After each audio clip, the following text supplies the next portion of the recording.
নির্বাচনী প্রচার বলতে যা বোঝায় আর কার সমর্থনে নির্বাচন, কাকে সমর্থন করব, সেই একটা বৈঠক। সেই বৈঠকে যারা প্রথম সারিতে বসে আছেন এখানে, এক তো আমার রাজনৈতিক সহকর্মী গুরু সুদীপ্ত রায় আছেন গুরু চেয়ারম্যান।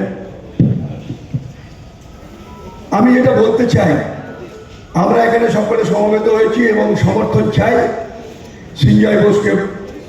যদি নির্বাচন হয়, নির্বাচনে ভোট দিয়ে নির্বাচিত করুন, এটা যেরকম বলতে চাই, সেই সঙ্গে বলতে চাই মোহনবাগানের উন্নয়ন, মোহনবাগান ফুটবল সমস্ত কিছু উন্নয়ন সাধন করার জন্য সঞ্জয়কে ভোট দিন। আর একটা কথা বলার প্রয়োজনীয়তা, কেন ভোট হবে? যারা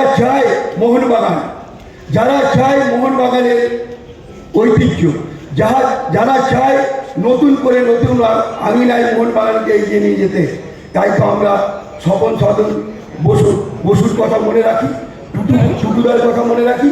সেই সঙ্গে আমি রাজনৈতিকভাবে সামাজিকভাবে আপনাদের সকলের কাছে আবেদন করব, সঞ্জয় বোসকে ভোট দিয়ে নির্বাচিত করুন। এটা যেরকম তাই আমরা চাই মোহনবাগানের উন্নয়ন, আমরা চাই ফুটবলে একক এবং একত্রভাবে মোহনবাগান।